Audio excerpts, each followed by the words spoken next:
Itu tidak lanjutannya dia laksanakan, dia sembelih satu ekor kambing, kemudian dia ambil 2 potong dan ambillah di kambing itu, yaitu lidah, daging lidah, kemudian 1 potongan hati.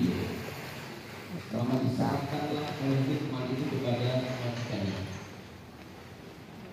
Alhamdulillah Tuhan, perintah Tuhan sudah saya laksanakan, dan inilah yang dapat saya berikan daging terbaik dari kambingnya. Majikannya bingung juga, potongan lidah sama hati. Wahai Luqman, apakah nggak ada yang lebih baik daripada ini? Nggak ada Tuhan. Kalau begitu, tolong sembelihkan lagi satu ekor kambing dan berikan kepada saya potongan atau bagian daging kambing yang paling buruk, yang paling jelek. Dilaksanakan perintah itu oleh dia. Dia sembelih satu ekor kambing lagi, lalu dia ambil sama dengan yang tadi. Diambilnya potongan lidah dan juga hati. Semakin gimana konsepnya itu? Saya minta daging yang terbaik diberikan hati dan lidah. Saya minta yang terburuk juga diberikan itu. Gimana konsepnya itu?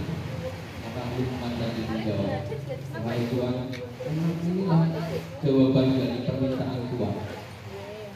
Jadi satu hal yang bisa kita pelajari dari kisah ini, selamatnya seseorang dalam hidup ini diantaranya adalah ditentukan 2 hal yang berbeda, lidah dan juga hati seseorang. Ada kata Arab, salamatul insan salamatul insan hifdil lisan. Salah satu sumber keselamatan seseorang itu, seorang manusia, salah satunya bagaimana dia mampu menjaga lisannya. Maka dalam firman Allah disebutkan di dalam surat Al-Ahzab ayat 30 ayat 70. Ya ayyuhalladzina amanu taqullaha wa qulu qawlan sadida yuslih lakum a'malakum wa yaghfir lakum dhunubakum wa man yuti' wa rasulahu faqad faza fawzan 'azima. Ini surat Al-Ahzab ayat 70. Yang intinya kita diberitakan oleh Allah dan orang yang beriman, ucapkanlah perkataan yang benar. Dalam Al-Quran ada istilah qaulan sadida, perkataan yang benar. Ada qaulan ma'rufa, perkataan yang baik. Dilengkapi oleh hadis Rasulullah, man kana yu'minu billahi wal yawmil akhir falyaqul khairan aw liyasmut. Orang yang beriman, siapa yang mengaku beriman kepada Allah dan hari akhir, falyaqul khairan aw liyasmut, maka ucapkanlah yang baik atau lebih baik dia. Maka pelajaran dari si Luqman tadi memang salah satu indikator baik buruknya seorang mukmin, seorang muslim, dilihat dari bagaimana kemampuan seorang muslim itu mengelola lisannya, manajemen lisan. Nah, orang mukmin lisannya tidak akan keluar kata-kata kecuali perkataan yang menegurkan, yang baik, yang menenteramkan. Seorang mukmin yang baik, maka lisannya tidak akan pernah keluar perkataan-perkataan yang merendahkan, mencela, mengejek, menghina, menghibah, fitnah, namimah, dan sejenisnya yang tadi tidak. Maka sekali lagi, selamatnya seorang muslim salah satunya ditentukan bagaimana kemampuan seseorang itu menjaga lisannya. Maka sekali lagi tadi 4 ayat, salamatul insan fi hifdzil lisan. Ini ganti Bapak Ibu dalam baca sebuah artikel. Salamatul insan fi hifdzil lisan. Ini yang hati tidak.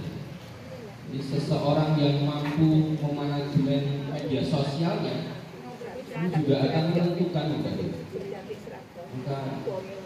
perempuan yang ada di tangan ibu semuanya itu juga bisa menjadi sumber keselamatan, juga bisa menjadi sumber bencana bagi yang menggunakan. Ketika itu digunakan sekarang kan Bapak Ibu mungkin hibah itu membicarakan kekurangan atau kejelekan, tunggu ngomong seperti ini, rumpi, arisan gitu, ketemu baru. Nah sekarang tidak ada ruang dan waktu Bapak. Kalau dulu harus ketemu, mungkin nah, seperti itulah ada di tempat mana-mana baru bisa terjadi itu gosip, hibah, namimah dan sebagainya. Nah sekarang tidak ada lagi ruang dan waktu, karena yang main bukan lagi lisan, tapi sudah jempolnya bermain itu. Maka kesalahan media sosial ini juga menjadi tantangan bagi kita ini semuanya. Gara-gara jempol kita ini atau gara-gara handphone kita ini juga tadi bisa menyebarkan berita-berita yang mungkin itu tidak baik, yang mengandung unsur namimah, domba, cernak, hibah dan sebagainya. Maka sekali lagi kita ambil pelajaran dari kisah Luqman tadi yang mempersembahkan bagian dari kambing yang terbaik dan terburuk, dia ambil yang sama, yaitu potongan lidah dan hati.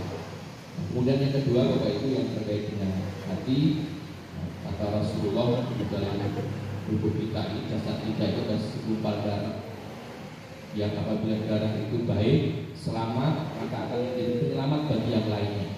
Tapi kalau segumpal darah itu ya sakit, buruk Bapak Ibu, sakit istri bukan berarti secara medis tapi penuh dengan kebencian, iri, hasad, kemudian ujub, sombong dan sebagainya, maka itu akan menentukan juga bagi keselamatan dari anggota tubuh yang lain Bapak Ibu. Maka sekali lagi mari kita berusaha bersama-sama, semoga kita dimampukan oleh Allah untuk bisa menjadi orang yang mampu memanajemen lisan dan hati kita, yang itu keselamatan kita juga terjamin dari hati dan lisan kita itu Bapak. Ada Bukhari itu menuliskan hati itu juga diibaratkan sebagai raja Bapak. Sementara anggota tubuh yang lain itu sebagai prajurit. Dan rajanya itu sudah menjalankan pemerintahannya atau menjalankan perintahnya itu kepada hal yang positif, maka anggota tubuh yang lain nanti akan mengikuti. Tapi kalau kecenderungannya raja tadi adalah hal yang negatif, maka anggota badan tubuh yang lain juga akan mengikuti. Nah, maka sekali lagi mudah-mudahan kita termasuk hamba Allah yang akan diselamatkan nanti di akhirat, karena kita bisa menyelamatkan atau menjaga hati dan lisan kita. Mudah-mudahan bermanfaat dan sedikit ini bagi saya yang menyampaikan dan tentunya kita semuanya. Terima kasih. Dari nanti monggo nanti setelah ini dilanjutkan kegiatan sebagaimana waktu yang sudah ditentukan. Bila mana membutuhkan silakan mungkin apa yang nanti silakan berkomunikasi dengan teman-teman. Terima kasih. Assalamualaikum warahmatullahi wabarakatuh.